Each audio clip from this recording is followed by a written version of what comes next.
आषाढी एकादशीला बळीराजासाठी आनंदाची बातमी. 2679 शेतकऱ्यांच्या कर्जमाफीला मोठे यश आले. नांदगाव मतदारसंघातील शेतकऱ्यांसाठी आषाढी एकादशीच्या मुहूर्तावर दिलासादायक बातमी समोर आली आहे. आमदार सुहास अण्णा कांदे यांच्या सातत्यपूर्ण पाठपुराव्यामुळे शेतकरी कर्जमाफी योजनेअंतर्गत 2679 पात्र सभासदांसाठी तब्बल 24,83,00,000चा प्रस्ताव अंतिम मंजुरीसाठी शासनाकडे सादर करण्यात आला आहे. जय महाराष्ट्र, जय हरी. खरं तर आज एकादशीच्या निमित्ताने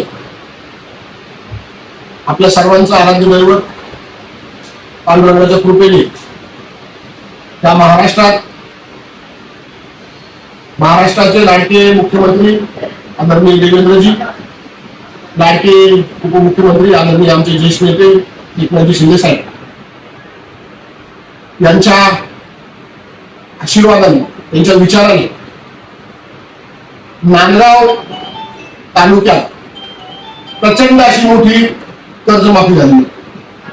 मी नांदगाव विधानसभा मतदारसंघातील सर्व माझे शेतकरी बांधवांना नम्रपणे विनंती करतो की या सरकारने, या तुमच्या आमदारांनी कर्जमाफीचा निवडणुकीमध्ये दिलेला शब्द हा पांडुरंगाच्या आशीर्वादाने पूर्ण केलेला आहे. आणि मला सांगायला अभिमान वाटतो की आपल्याला टोटल शेतकरी 2740 हे आपल्या नांदगाव तालुक्यातून पात्र झाले आहे. आणि एकूण कर्जमाफीची रक्कम ही 2123 कोटी रुपये, एकूण कर्जमाफीची रक्कम ही 23 कोटी रुपये आपल्याला सगळ्यांना मिळालेली आहे. आणि ती आजपासून खात्यामध्ये जमा होतील.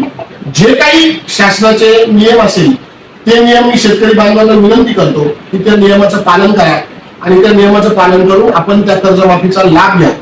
जे काही रेग्युलर भरणारे होते त्यांना सुद्धा आदरणीय मुख्यमंत्र्यांनी आव्हान केलेलं आहे की त्यांना सुद्धा या कर्जमाफीचा फायदा मिळणार आहे.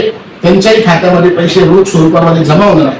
म्हणून मी खरं तर या शासनाचं, या सरकारचं, आदरणीय मुख्यमंत्री, आदरणीय उपमुख्यमंत्र्यांचा आभार मानतो. आणि मी आपल्याला नम्रपणे सांगतो की मी निवडणुकीमध्ये आपल्याला कर्जमाफीचा दिलेला शब्द पाळला.